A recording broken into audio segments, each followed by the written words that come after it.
हनुमान गतिमान रतिमान मतिमान वर्तिमान, ऐसे हनुमान जी के कई भाई हुए, कई भाई हनुमान जी के हुए। और हमने पहले भी कहा है, जिसकी फैक्ट्री ना चलती हो, बहुत दुकान ना चलती हो, तो हनुमान जी के पाँव का थोड़ा सा सिंदूर लेकर, यदि उस सिंदूर को किसी भी फैक्ट्री या दुकान में हनुमान जी के छोटे भाई गतिमान के नाम से अगर एक बिंदी भी सिंदूर की रख दी जाती है, तो वो दुकान और फैक्ट्री भी झड़के से चलना प्रारंभ हो जाती है। तो ये दादाजी आते थे बढ़िया कपड़ा बड़ा सफेद पहन के, और 2 अगरबत्ती लेके आते थे और अगरबत्ती जलाई और वो मड़िया के अंदर घुस के और हनुमान जी के बिल्कुल वहीं पास में बैठ के अगरबत्ती हनुमान जी की दोनों आंख के कम से कम 15 से 20 मिनट कोई दर्शन नहीं कर पाए। वो आंख के पास ने, नाक के पास ने, मुंडा के पास हनुमान जी के वो अगरबत्ती घुमाए। अब पहले तो छोटे से थे तो ध्यान तो था नहीं, तो मन में सोचते थे, परंतु कि क्या पता हनुमान जी भी क्या सोचते होंगे। जब ये आते होंगे तो हनुमान भी सोचते होंगे आग लगा के जाएगा, हनुमान जी भी पीछे खसक जाते होंगे। विचार वहीं अगरबत्ती लेने दो, आंख के पास में घुमाए। आपसे निवेदन है, जिस देवी देवता को आप दिया लगा रहे हो, जिस देवी देवता के सामने आप पशुपति व्रत कर रहे हो, जिस देवी देवता के सामने आप दीप प्रज्वलन कर रहे हो, देवता की जहां शिवलिंग होता है, ये शिवलिंग, ये जलाधारी, ये शिवलिंग रखा है। कई माताओं की आदत होती है, कई भाइयों की आदत होती है कि जहां, स्पीकर बंद हो गया सर, जहां शिवलिंग होता है, रिटर्न बंद है, जहां शिवलिंग होता है तो वहां जहां शिवलिंग रखा हुआ है कटी में, जहां शिवलिंग रखा हुआ है कटी के अंदर, जहां शिवलिंग का भाग उस जलाधारी पर रखा हुआ है, तो वो जलाधारी पर जहां रखा है, ये मां जगत जननी जगदम्बा है, माता पार्वती जी का हस्त कमल है। और आप लोग दिया कहां रख देती हो? कई माताएं दिया रख देती है, जहां शिवलिंग है तो उसके आसपास में जो गोल जलाधारी है उसी पे दिया रख देती है, जला जला के।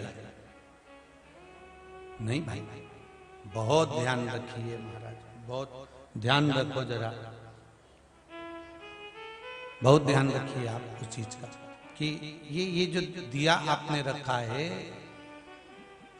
जो ये दिया आप रख रही हैं, इस दिए को उस जलाधारी से आपको थोड़ा दूर रखना, भगवान के करीब नहीं, भगवान को लगना नहीं चाहिए।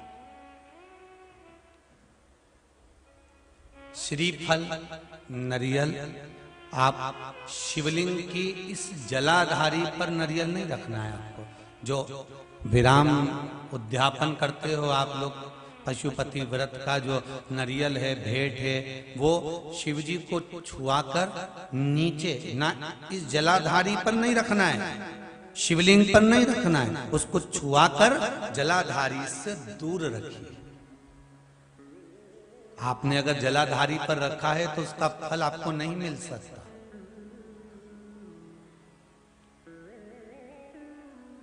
उसका फल बहुत ध्यान देना पूजन पाठ में। आप स्मरण में महाराज, पूजन पाठ और स्मरण में अगर आप ध्यान देंगे तो आपको पूजन का फल पूर्ण मिलेगा। पूजन का फल जब मिलता है जब आपके पूजन का क्रम श्रेष्ठ हो। घर के काम में व्यस्त रहते रहते रहते रहते रहते रहते दोपहर की 12 निकल गई, मध्याह्न का समय निकल गया और इतनी काम में व्यस्त रही कि 4 बजे के बाद स्नान कर रही है। एक भी बार उसने सुबह से स्नान नहीं करा, इतनी काम में व्यस्त हो गई कि वो शाम को फिर 4 बजे के बाद स्नान कर रही है। तो हमारे शास्त्र कहते हैं वो नारी का सौभाग्य अखंड नहीं रह पाता। बहुत ध्यान देना महाराज, तुम्हें 50 काम करना है, 100 काम करना है, दिन भर काम करना है, और सुबह के समय पर पहला स्नान कर लेना चाहिए। शाम का भले तुम बाद में फिर नहा लो, मना नहीं, परंतु कई इतनी चतुर रहती है कि डबल कौन नहाएगा, तो पानी कहीं जा रहा है भाई, डबल कौन नहाएगा, तो एक बार पोछा ही लगाया। पोछा लगाना मतलब एक डब्बा उंडे लिया, पर नियम तो पूरा करो ना।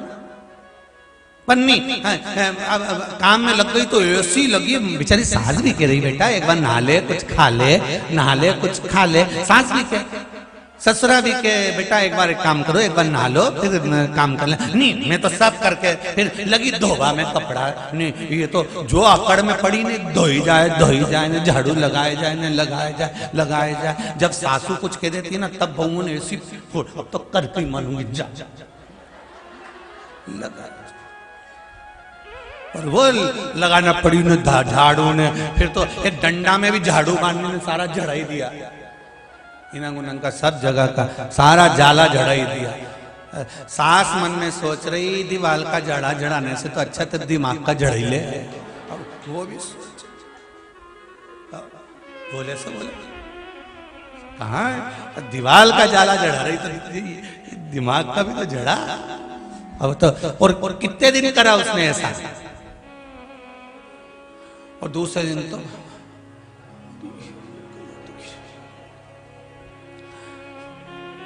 सास ने आवाज लगी बेटा बहू ओ बहू।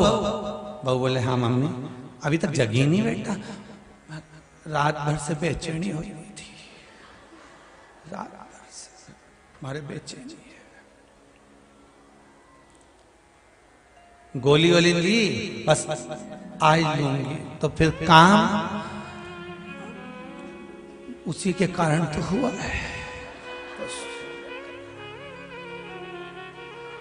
सब अब क्या मतलब है महाराज? संत साधु सन्यासी तपस्वी साधक उपासक हमारी ये पावन शास्त्र वेद पुराण हमको समझा रहे हैं, हमको ज्ञान दे रहे हैं कि सुबह एक बार का स्नान तुम्हारा कर लेना चाहिए, एक दिया भगवान के सामने जो देना चाहिए, एक भगवान के सामने कुछ अगरबत्ती कुछ धूप बत्ती कोई भगवान को भोग लगा देना चाहिए। पहला स्नान सुबह का कर लो, भले दिन भर फिर काम करो, भले शाम को फिर नहा लेना, मना नहीं है। पर सौभाग्यवती नारी अगर काम करते करते करते करते मध्याह्न के बाद अगर स्नान करती है तो अखंड सौभाग्य को बचाने में भगवान को भी टेंशन हो जाता है, भले वो पूजन करने वाली हो भले वो भजन करने वाली। और कुमार्य अवस्था की भी माताओं से निवेदन है, कुमार्य अवस्था में रहने वाली जो बेटियां हैं जो विवाह के लायक हैं उनसे भी कहेंगे बेटा काम करो, मना नहीं है, पर पहले सुबह का एक बार स्नान जरूर करो, इसके बाद फिर भले शाम को काम करने के बाद अगर कपड़े गंदे हो जाए मुख आदि गंदा हो जाए फिर नहा लेना, मना नहीं, पर एक बार का सुबह का स्नान बहुत जरूरी है, बहुत जरूरी।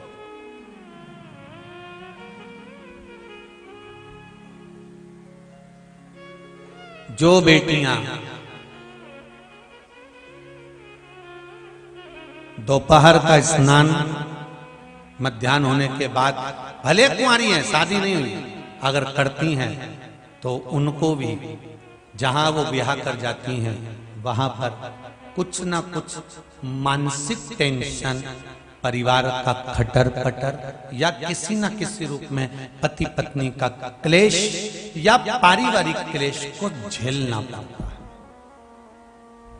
और जितनी बेटियां हैं कथा को सुनना और ध्यान लगाकर देखना कि तुमने कुंवारी अवस्था में कहीं दोपहर के बाद स्नान तो नहीं करा और ससुराल में टेंशन चल रहा है तो उसका कारण तुम समझना कि तुम अच्छी हो, तुम्हारे परिवार वालों ने लड़का भी अच्छा देखा, फोन पे बात भी अच्छी करी, उसने 8 घंटा करी बापड़ा ने, 4-6 बार तो मिलने आ गया, वो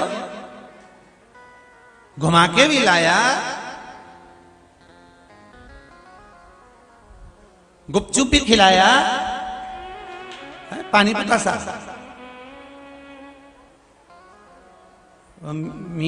चाउमीन भी खिलाया, सब खिलाया।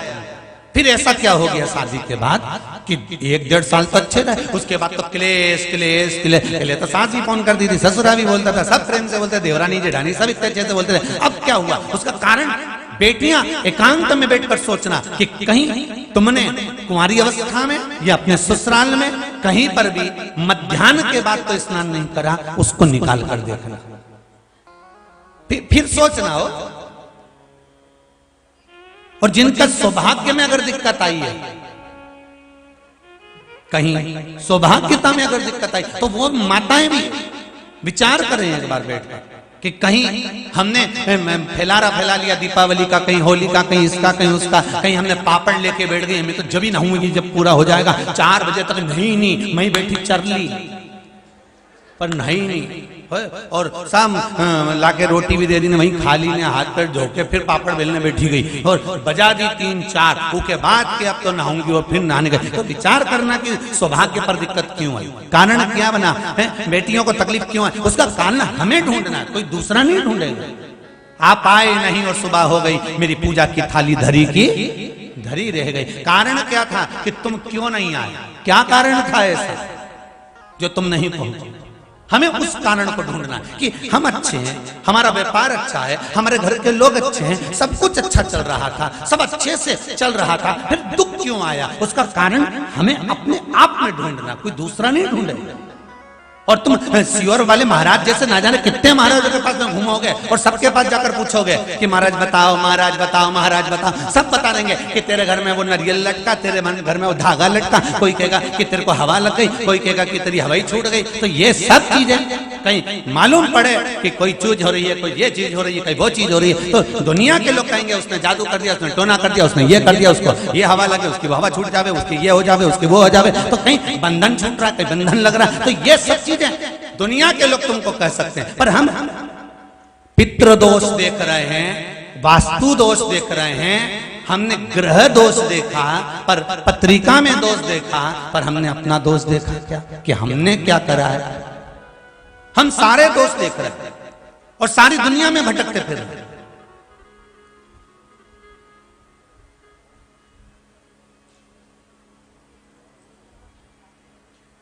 और दुनिया में दोष देख रहे हैं, इसलिए ना जाने कितनों के पेड़ पल रहे हैं, ना जाने कितने लोग तुम्हें दिन रात मूर्ख बनाने के लिए बैठे हुए हैं। जब टीवी खोलोगे कहीं ना कहीं का मिल जाएगा, हमारे पास आओ, हम तुम्हारा ये देखेंगे, हम वो देखेंगे। ना जाने दुनिया के लोग केवल तुम्हारे इन दोषों से लोगों के पेट भर रहे हैं अपने आप के, पर तुम अपना दोष नहीं निकाल पाए। जितने आस्था चैनल के माध्यम से सुन रहे हैं, जितने फेसबुक यूट्यूब के माध्यम से सुन रहे हो, और जितने इस मंत्रमाला कथा को सुन रहे हो, आप स्वयं अपने दोष को देखना चालू करो, अपनी गलतियों को छांटना प्रारंभ कर दो। अपने आप के दोषों को जब निकालना प्रारंभ करोगे, किसी को कुछ दिखाने की जरूरत नहीं पड़ेगी। मेरा महादेव खुद टूटमान हो जाएगा, कृपा कर देगा, भंडार भर देगा। हमने देखा नहीं है, बस हम तो बस लोगों ने कह दिया तुम्हारे ये दोष है, तुम्हारे वो दोष है, तुम्हारे कर्मों में ये है, तो कर्म का दोष भी तो कटेगा।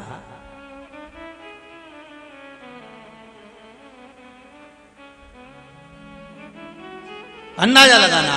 आज कुछ नहीं करना है तुम लोगों को, तुम्हारा होमवर्क यही है कि तुम्हें अगर तकलीफ है, दुख है, तो विचार करना कि तुमने कभी दोपहर के बाद, मध्याह्न के बाद स्नान करा क्या।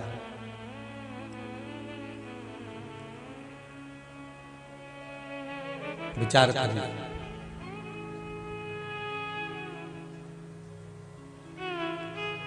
एक माता जी का पूजन होता है होली के बाद। कौन सी माता जी हैं? शीतला माता। क्या लिखा है उसमें? शीतला माता का पूजन शीतल समय में करो। माता जी की किताब में ये लिखा था कि जैसी रोटी सब्जी बना के, वैसे 10 बजे लग्गा लगाया, 8 बजे भोजन बनाने का, सब घर से चौके से फ्री हो गई। इसके बाद माता जी का प्रसाद बनाना चालू करा। माता जी का प्रसाद बनते बनते बनते बनते बज गई 12। 1 घंटा भोजन ठंडा करा और क्या ठंडे का भोग लगाने चली। जब गरम की गरम था, बस केवल 12-1 बजे तक रखा और 2-3 बजे फिर निकल गई कि मंदिर में भीड़ बढ़ जाएगी, भीड़ बढ़ जाएगी, तो 2-3 बजे रात को जाके पूजन करिए। कौन से महाराज ने कह दिया कि तुम रात को 2:30 बजे 3 बजे माता शीतला का पूजन करो? और कौन सी पुराण में लिखा है कि माता शीतला का पूजन रात को 2 बजे 2:30 बजे 3 बजे करना चाहिए? केवल भीड़ के चक्कर में तुम रात को 2-2:30 बजे 3 बजे माता शीतला का पूजन करने जा रहे हो। अब कोई रात को 2:30-3 बजे तुम अलमस्ती में, आनंद में चकाचक होकर अपने घर में विश्राम कर रहे हो, और कोई आके बेल बजा दे, कितना जरा मुंह से बोलो तो सही दमदारी से, ना जाने कहां आ गया। तुम जाओ, खोलिए दरवाजा, पति के चले जा, कोई आए, तुम ही जाओ, और तो अम्मा से कह दो वो खोलेगी। हम काय को जाए? बोलो सही है कि गलत है? अब तुम आधी रात को शीतला माता से कह रही, माता शीतला हमारे घर में लक्ष्मी दे दीजिए। शीतला जी बोली अगली बार मत आ जा। शीतला माता ही करी, अभी तो आ गई, आधी रात के आ गया। इस सोच सुधर जाओ, अपनी अपनी गलतियों को स्वीकार करना चालू कर दो। थोड़ा सीहोर वाला महाराज बुरा जरूर है, पर प्रयास करूंगा कि भारत की भूमि पर जो गलत काम हो रहे हैं, हमारी पूजन पाठ में हम जो गलतियां कर रहे हैं, हमारे सेवा कर्म में हम जो गलतियां कर रहे हैं, उसको हम अगर सुधारेंगे तो आने वाली पीढ़ी सुधर कर चलेगी। नहीं तो लोग 12-12, 1-1 बजे जाकर पूजन करेंगे। हमें सुधारना है, कोई दूसरा नहीं सुधारेगा। लोग तो नियम बना लेंगे, हमारी सास भी इतनी बजे करती थी इसलिए हम तो इतनी बजे ही करते हैं। तो हमने पूछा सास कहाँ गई? तो गई ऊपर। अच्छा,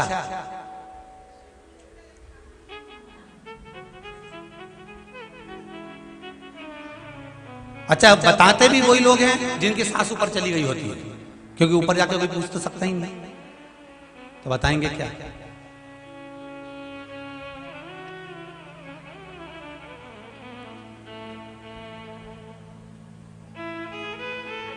हमारी गलती को हम स्वीकार करें और हम जो गलतियां कर रहे हैं उनको हमें सुधारना। क्या सुधारना है हमको? हमारी गलती।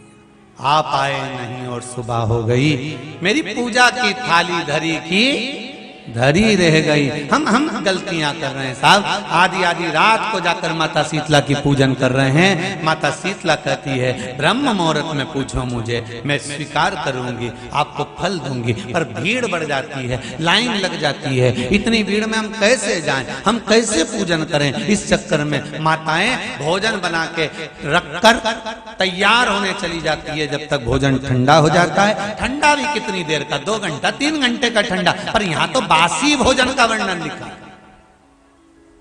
बासोरा।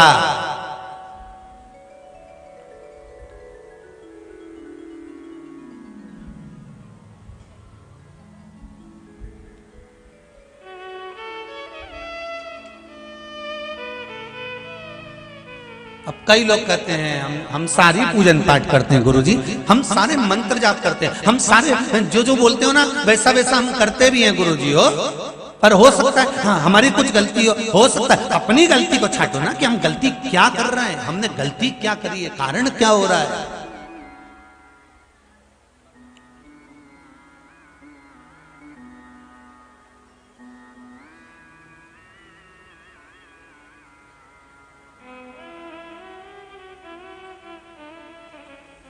एक पहले हमारे नमक चौराहे पर हम जहाँ रहते थे सीहोर में, नमक चौराहे पर, वहाँ छावनी में श्री हनुमान जी की मड़ैया थी। अम्मा मंदिर बन गया छोटा सा, पहले मड़िया थी छोटी सी, पीपल के पेड़ के नीचे। कभी सीहोर आप घूमने जाएं तो हम आपके साथ चलेंगे, हम दिखा देंगे वो भी। तो वहाँ मड़िया थी छोटी सी, तो शक्कर ले जाओ या मीठा ले जाओ या आप कोई सामग्री लेकर जा रहे हो तो वो जलाधारी पर नहीं रखना। कहाँ रखना है आपको? उससे दूर। दिया कहाँ लगाना है? जलाधारी से भी दूर। फूल चढ़ाओ, पत्ती चढ़ाओ, अक्षत चढ़ाओ, मूंग चढ़ाओ, तुम्हारी मर्जी पड़े। जो सामग्री आप भगवान की सेवा की, चंदन, अबीर, गुलाल जो लेकर गए हो वो शिवलिंग पर, जलाधारी पर सब लगाओ, सब चढ़ाओ, इत्र भी चढ़ाओ।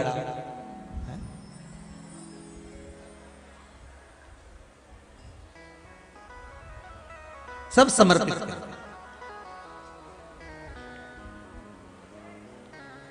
पर उस जलाधारी से थोड़ी दूरी बनाकर, उससे थोड़ा दूरी बना लें, उसके बाद आप रखें महाराज। थोड़ी सी दूरी बनाकर अगर रखेंगे तो भगवान उसको स्वीकार करेगा। जैसे रुद्राक्ष की माला पहन लेने वाला व्यक्ति, गले में अगर एक रुद्राक्ष पड़ा हुआ है या तुलसी की माला पड़ी हुई है पद्म पुराण के पाताल खंड में, अध्याय नंबर 7, अध्याय नंबर 9। कौन सा पुराण है? पद्म पुराण। कौन सा खंड है? पाताल खंड। पद्म पुराण के पाताल खंड में अध्याय नंबर 7 और 9 में तुलसी और रुद्राक्ष का वर्णन आता है।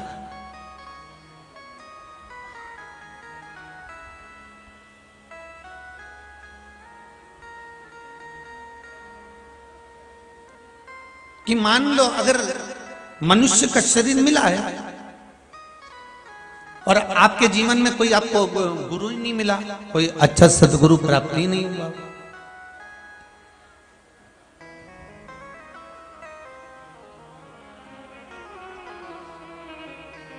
और आपने अगर गुरु मंत्र भी नहीं लिया हो, गुरु मंत्र भी अगर धारण नहीं किया हो,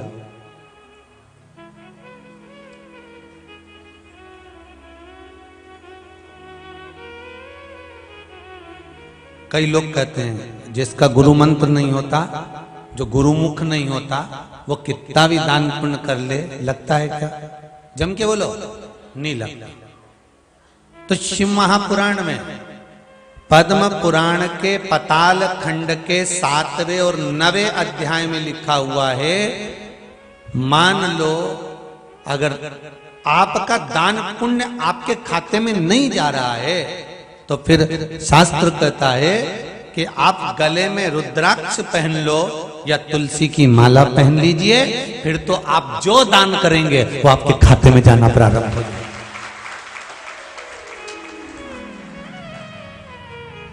गले में या तो रुद्राक्ष का एक मनका या माला, कुछ भी अगर आपके गले में पड़ी, रुद्राक्ष की एक मनका या एक माला भी आपके गले में पड़ी हुई है, या तुलसी की माला का एक मनका या तुलसी की माला भी आपके गले में पड़ी है, तो उसका फल आपको मिलना प्रारंभ हो जाएगा। उसका फल आपको मिलना प्रारंभ हो जाएगा। माला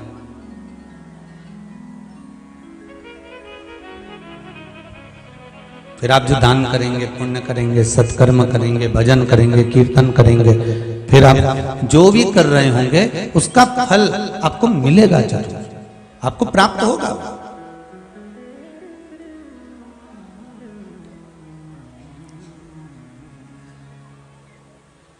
अच्छा, कई लोग कहते हैं गुरुजी माला पहनने से क्या होता है, रुद्राक्ष पहनने से क्या होता है? तुलसी की माला हम पहने या रुद्राक्ष की माला पहने, लोग क्या कहेंगे? हम नवयुवक बच्चे, आज के जमाने के लड़के लड़कियां ऐसे पहनेंगे तो लोग क्या कहेंगे? कई स्कूल तो ऐसे हो गए जहां माला तक कह देते हैं पहनकर मत आना।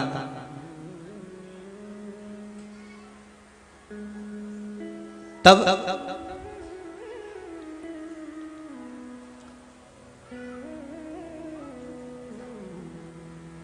भाई,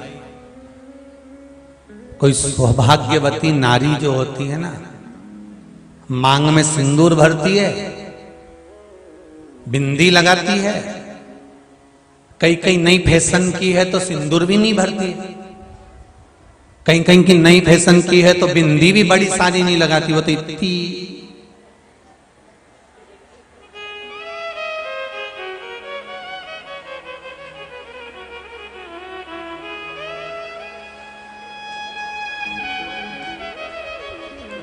दिख गई, दिखी बस। माथा में जैसे जू नहीं दिखे, नहीं ऐसी बाल पे बिंदी नहीं दिखे हो, इतनी छोटी सी निकाल के। इन टीकी कंपनी वालों की भी निछावर कर दो रे, कुछ कम से कम बड़ी टीकी तो बना। इतनी छोटी, इतनी छोटी, इतनी छोटी है। चलो जाने, मांग से नहीं मालूम पड़ा, टीकी से नहीं मालूम पड़ा, बिछुड़ी से नहीं मालूम पड़ा, चुड़ला से नहीं मालूम पड़ा, पर मालूम कैसे पड़ा कि की शादी हो गई तो के गला में मंगलसूत्र पड़ा हुआ था, उससे पहचान आ गई कि काली पोत पड़ी हुई है, गले में एक सूत्र पड़ा हुआ है। उससे पहचाना कि ये शादीशुदा है, इसका विवाह हो चुका है। विवाह हो जाना मतलब अब ये पति की निगाह में है।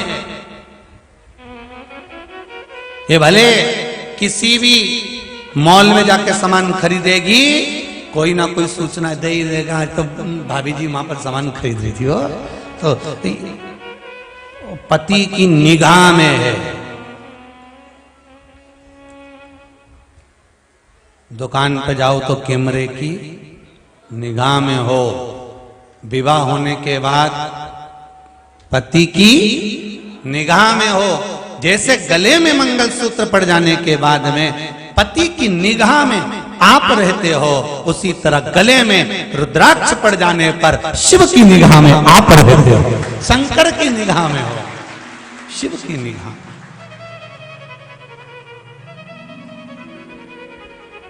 हमारे दो ही रिश्ते, एक हमारे भोले बाबा और दूजी गौरा रानी सरकार, हमारे दो ही रिश्तेदार। शिव महापुराण की कथा कहती है, जो गले में रुद्राक्ष पहनता है या गले में तुलसी की माला धारण करता है, इनको पहचान लिया जाता है कि ये कौन सी कंपनी का माल है।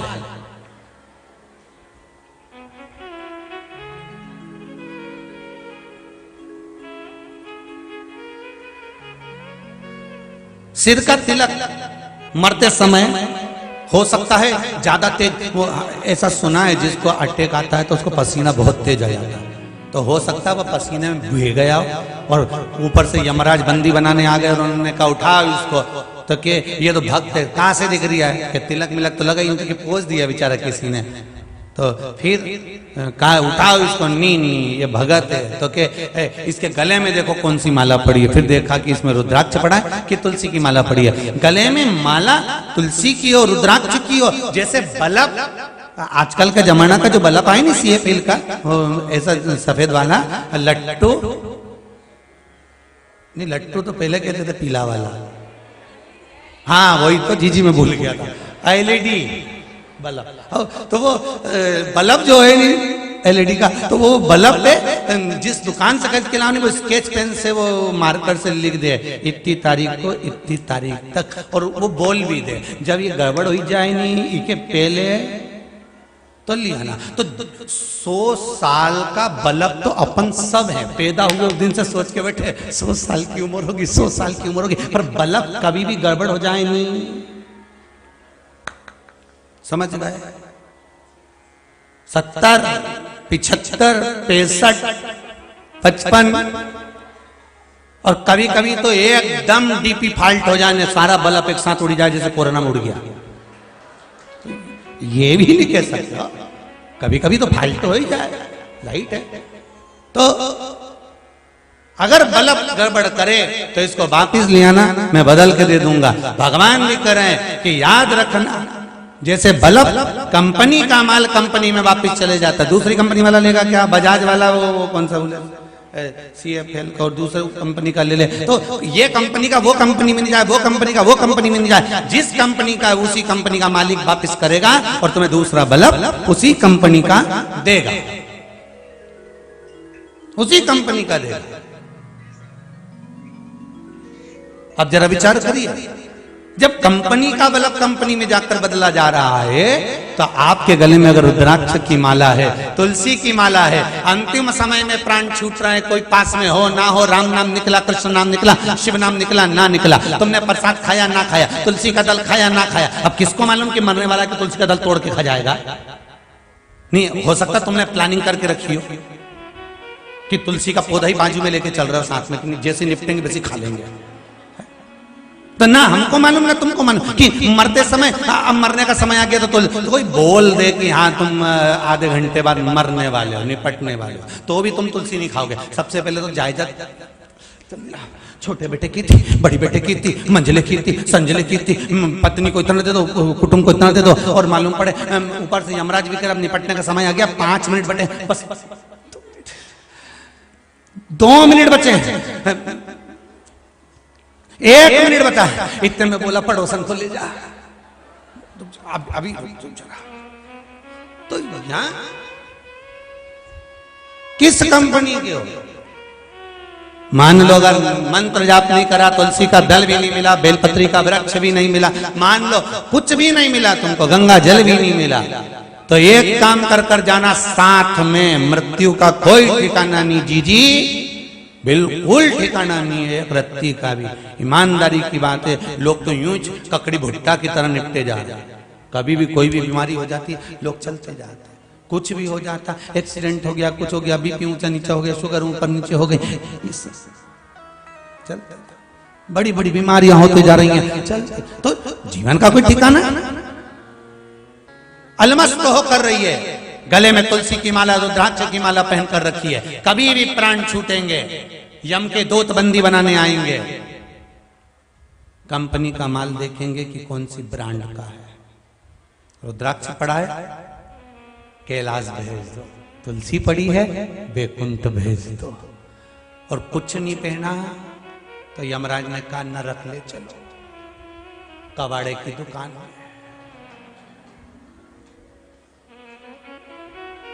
सब कबाड़ा मिलेगा।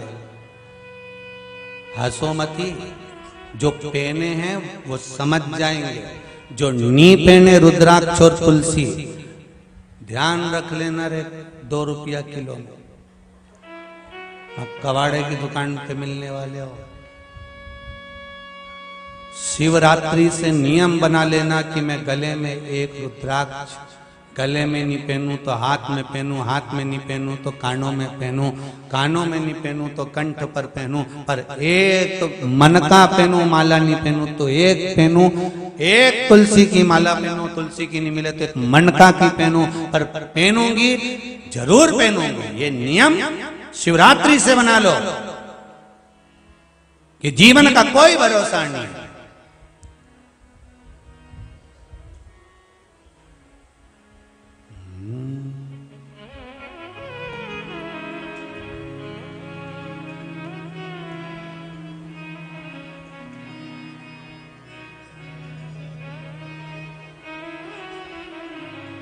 रे मन मुसाफिर निकलना पड़ेगा, काया कुटीर खाली करना पड़ेगा।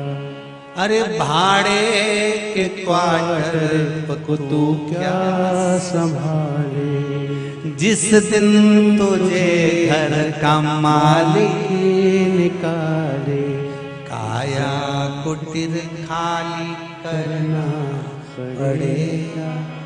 अरे मन मुसाफिर निकलना पड़ेगा, आएगा नोटिस जमानत न होगी, पल्ले में तेरी कुछ अमानत न होगी, उसका किराया भी देना पड़ेगा।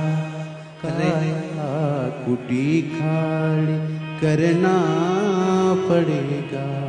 रे मन मुसाफिर निकलना पड़ेगा, काया कुटीर खाली करना पड़ेगा। अरे किराए के मकान में रह रहे हो और इतने अभिमान में जी रहे हो, कितना अहंकार। अरे राम, जरा जरा सी बात में कह दे मेरा घर, मेरी बहू, मेरा बेटा, मेरी जमीन, मेरा प्लाट, मेरी जायदाद, मेरी काया, कितना अभिमान। और किराए के मकान में रह रहे हो, जब तक श्वास दे रहे हो तब तक के श्वास चल रही है तब तक दे रहे हो। किराया देना बंद, घर से निकाल दिया धक्के मार के, चल चल निकल तोरी जगदम्बा, चल बाहर। कौन रखे? और वारे किराए के मकान से भी कितना प्रेम, किराए के मकान में रहते रहते भी, और प्रेम कितना। किराए का मकान की फर्श बेकार हो गए, फर्श बदलवा दिया। जब जाना है तो फर्श बदलने की जरूरत क्या है? छत खराब हो गई, टीन बदला दी, छत बदला दी। मकान मालिक ने कहा क्यों तुमने छत क्यों बदलाई? हमने पैसा लगाया है, मकान हमारा हो गया। कैसे हो गया? किराए के मकान में रह रहे हो, किराए के मकान की छत कोई बदलाता है? अरे बोलो तो जम के। और बदला दी तुमने तो, अब रहते रहते 80 साल हो गए, छत बदला दी, खिड़की दरवाजे बेकार हो गए, खिड़की दरवाजे बदला दिए, और एक दिन आ गया मकान का मालिक को निकाल के बाहर कर दिया। ये उसी में का तो हाल है। फर्श खराब हुआ, पैर खराब हो गए, एक क्रीम लगा लगा के पैर से ही कर लिया फर्श। छत खराब हो गई, महाराज की तो कहीं कब की हुई है, थोड़े बहुत आते नहीं है, ताऊ जी निपट जाते हैं। अब राम जी करे का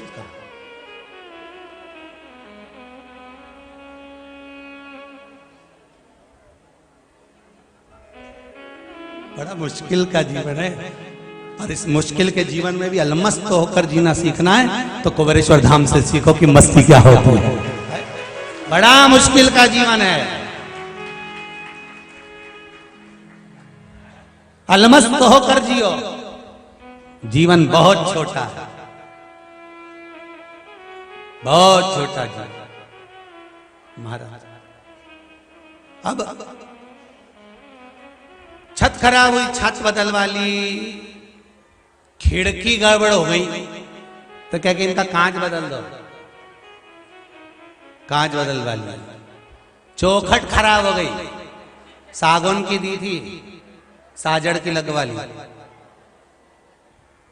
पूरी चौखट। किसी किसी की तो चौखट दरवाजा ऐसा हो गया निकली भारी आई जाए तुरंत।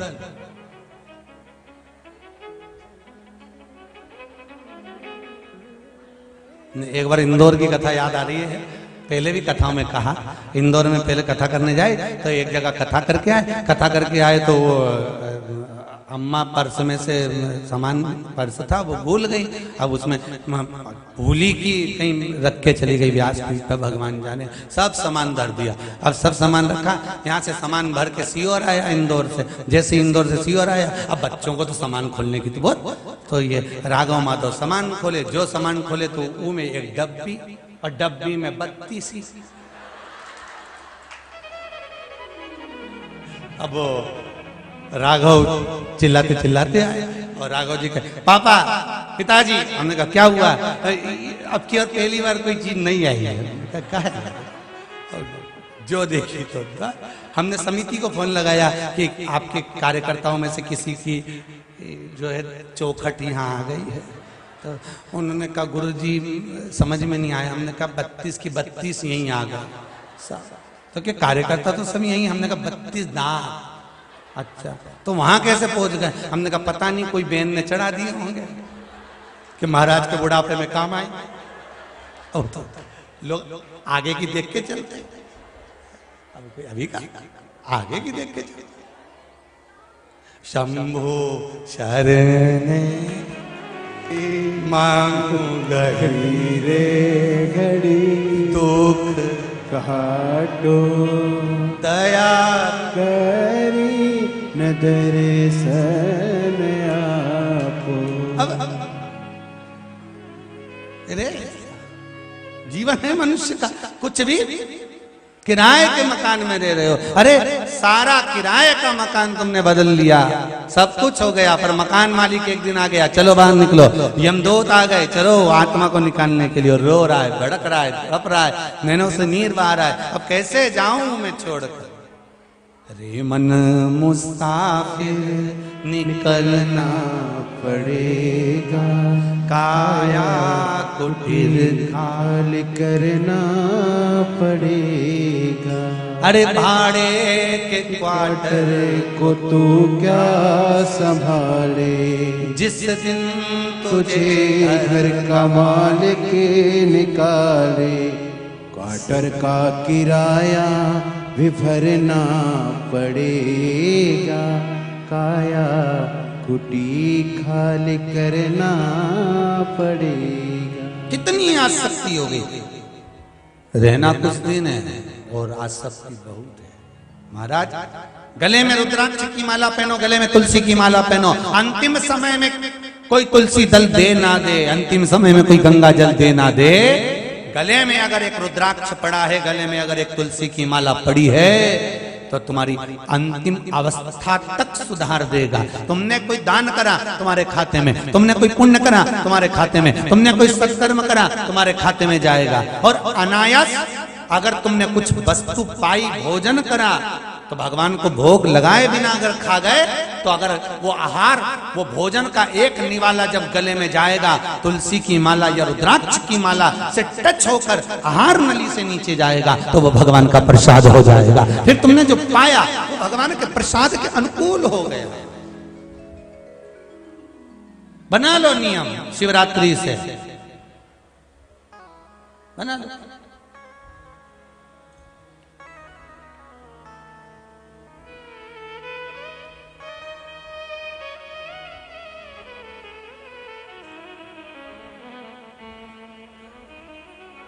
महाराज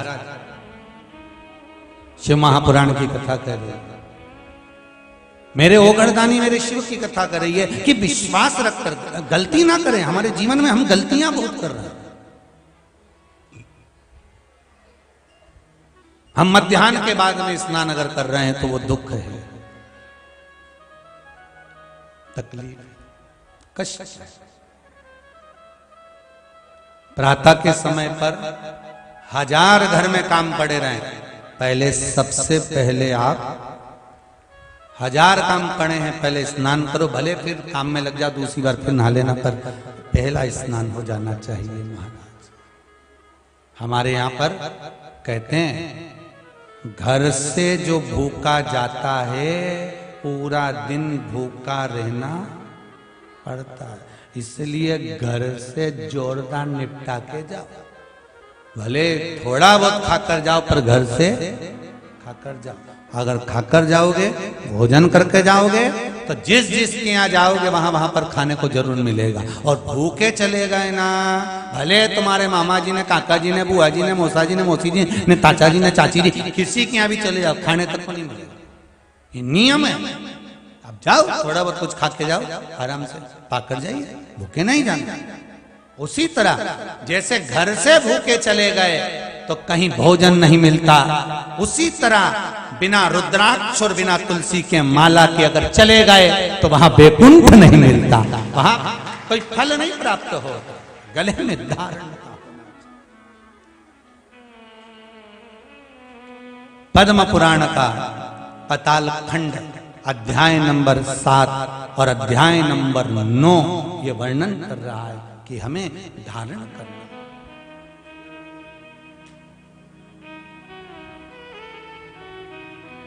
महाराज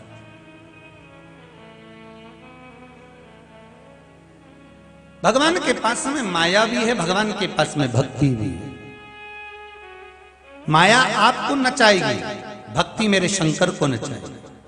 माता पार्वती जी ने भगवान शिव की भक्ति को धारण कराया। कितना बल है, कितना बल भक्ति में। पार्वती मैया ने शिवलिंग का निर्माण करा, पूजन करा, अर्चना करी।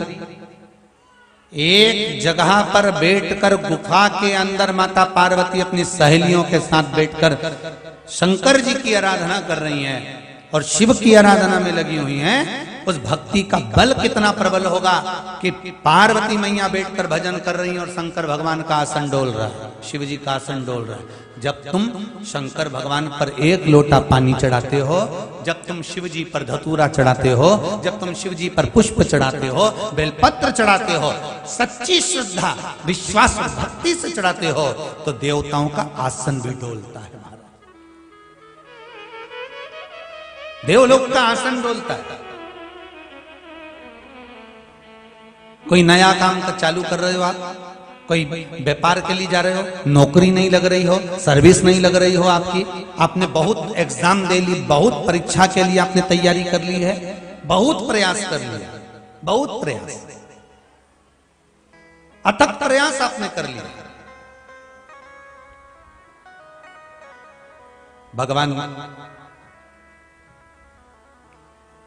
प्रदोष का अगर दिन हो और प्रदोष काल का समय हो और एग्जाम प्रदोष के बाद हो, या आपको तारीख मालूम पड़ जाए और उसके पहले अगर 15 दिन 20 दिन पहले भी प्रदोष पड़ रही हो तो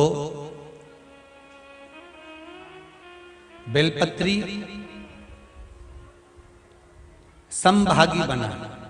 समभागी मतलब ये जो चिकना वाला पत्ता होता है ना बेलपत्री का, सीधा वाला भाग, और इस पत्ती का भी सीधा वाला भाग, ये दोनों जो बेलपत्री के चिकने भाग होते हैं महाराज, ये बेलपत्री का जो चिकना भाग है और ये चिकना भाग है, इन दोनों में लाल चंदन लगाकर बेलपत्री के भाग को जोड़ना महाराज।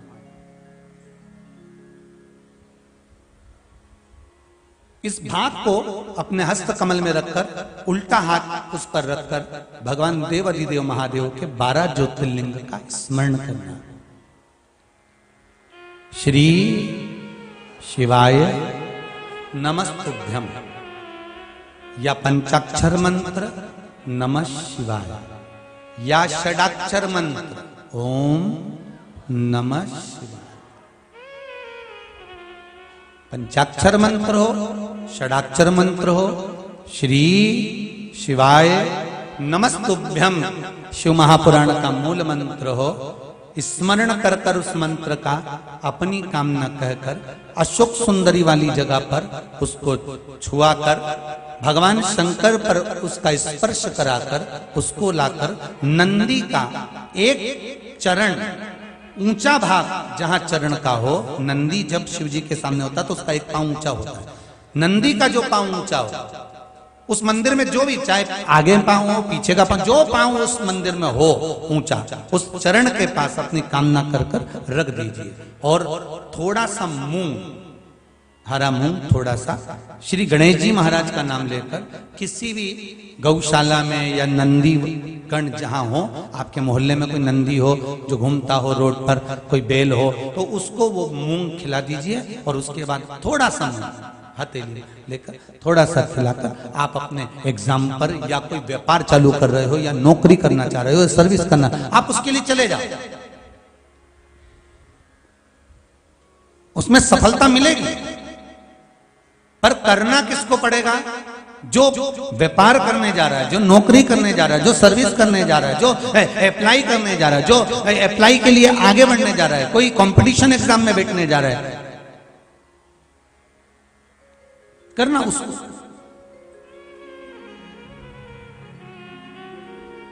अच्छा, शादी करना है लड़के की, उपाय कर रही अम्मा, उपाय मां कर रही है। शादी करना है बेटी की, उपाय कर रही मां। थोड़ा तो बेटा बेटी का हाथ तो लगवाओ उसमें, भले वो करने नहीं जाए पर स्पर्श तो कर दे उसको।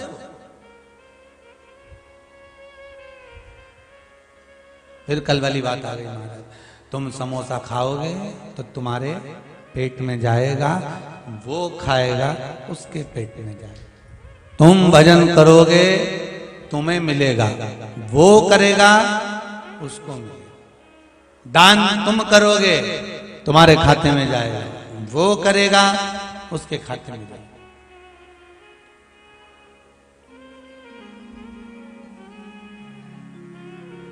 मरने के बाद घर के बच्चे दान देते हैं, मरने के बाद तो पिता के लिए दिया गया, पत्नी के लिए दिया गया, पति के लिए दिया गया, तो अपने दादा परदादा के लिए दिया गया, कुटुंब कबीले के लिए दिया गया। वो दान जो तुम दे रहे हो उसके खाते में कितना गया?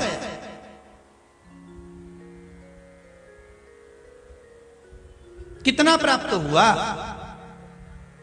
अरे जरा विचार तो करिए। श्रीमद् भागवत में स्पष्ट कहा गया, श्रीमद् भागवत में स्पष्ट कहा कि वो धुंधकारी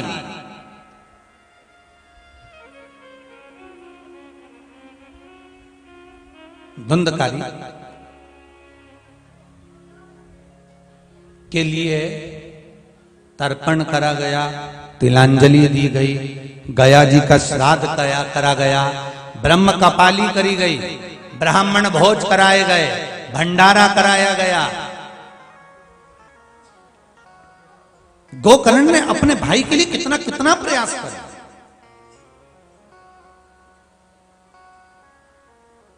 अथक प्रयास गोकर्ण ने कर दिया, तब भी धुंधकारी को मुक्ति मिली थी क्या? जम के बोलिए जरा।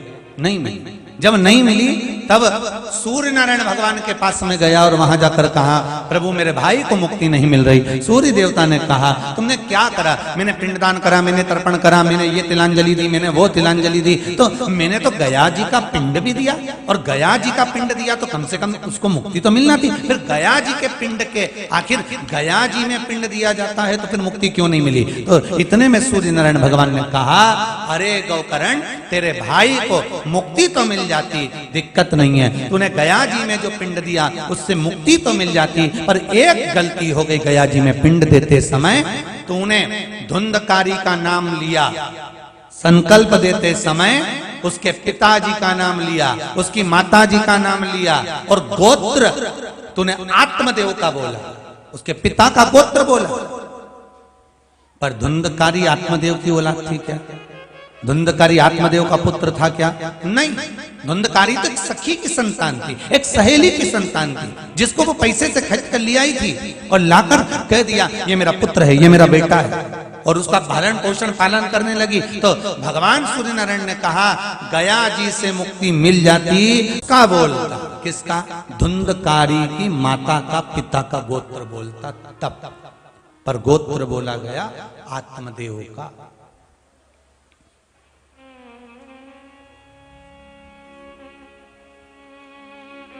फिर भागवत सुनाई। श्रीमद् भागवत में वर्णन आता है, एक जरा सी त्रुटि थी, जरा सी त्रुटि, और वो त्रुटि, थोड़ी सी त्रुटि से वंचित हो गया वैकुंठ, वंचित हो गया भगवत भजन से। थोड़ी सी त्रुटि आई और वो दूर हट गया। नहीं तो कितना तर्पण, तिलांजलि, सब कुछ करा। तो आप जो मर गया, जो चले गया, उसके लिए जो दे रहे हो, कितना मिला उसको? शिव महापुराण की कथा कहती है प्राप्त भी होता है, पर उसका कुछ भाग जो दान कर रहा होता है, जो सत्कर्म कर रहा होता है, उसके खाते में चला जाता है कुछ भाग।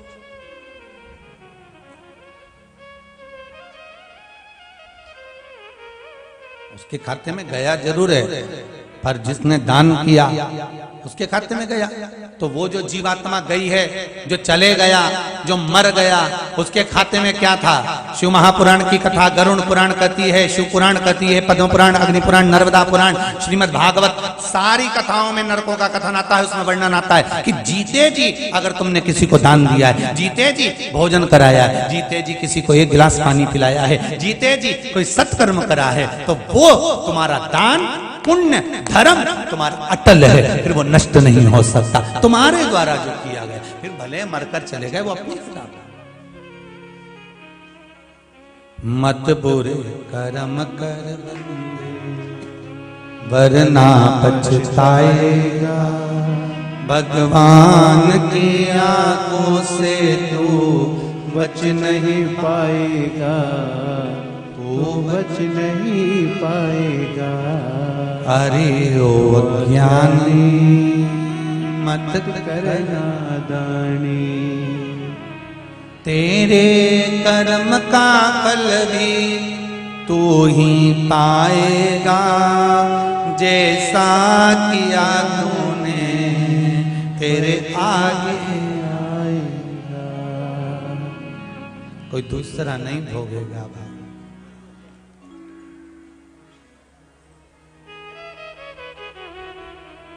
खूब कमाओ, दिल से कमाओ, आपके शरीर की जितनी कैपेसिटी लगती है उससे ज्यादा कम, पर अपने ऊपर खर्च भी करो, थोड़ा दान धर्म पुण्य भी करो।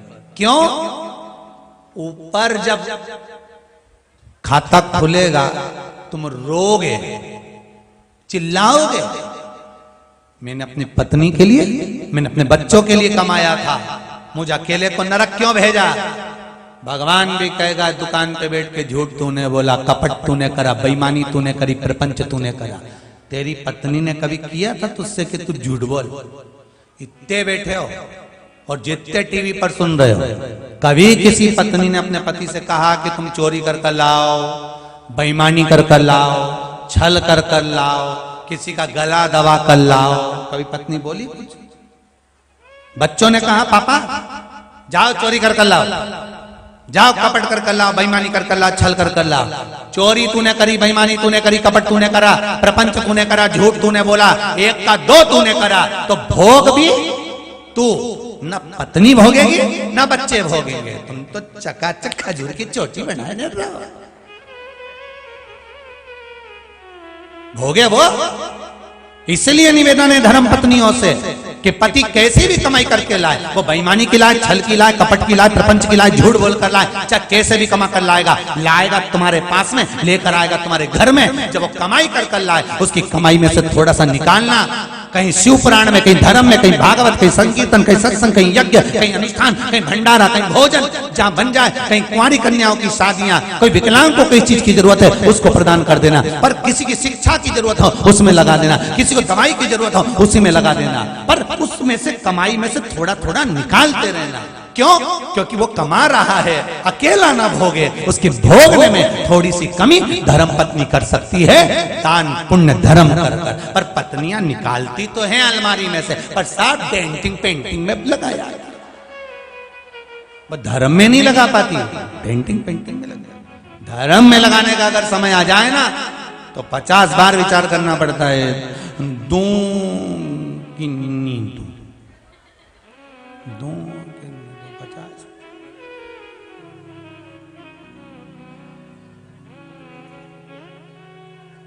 अरे भाई राम नाम के हीरे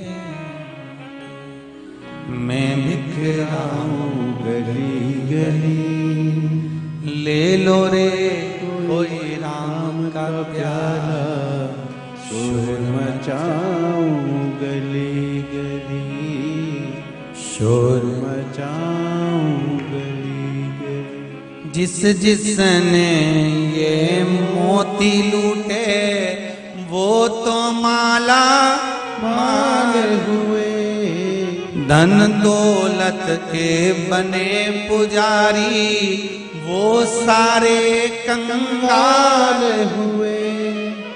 अरे चांदी सोने वालों सुन लो, हो चांदी सोने वालों सुन लो, एक दिन ऐसा आएगा सब यहीं धरा रह जाएगा। इसलिए भोले बाबा के दरबार में, भोले बाबा के दरबार में सबका खाता है।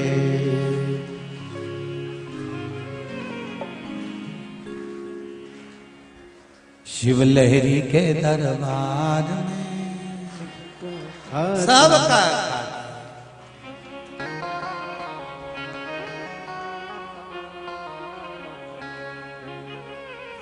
ऐसा कोई बच्चा ही नहीं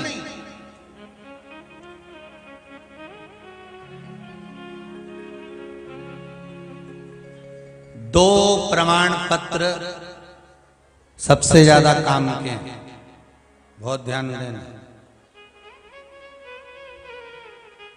ये दो नहीं होंगे,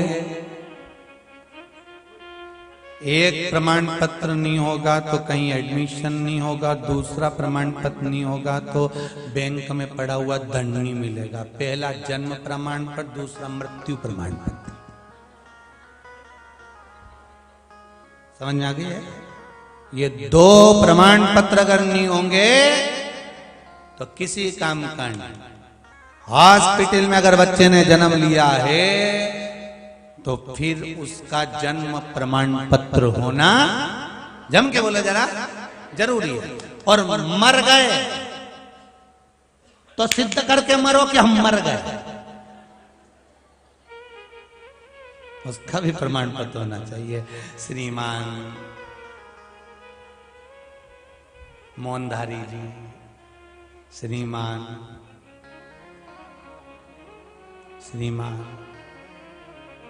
निपट चले बस।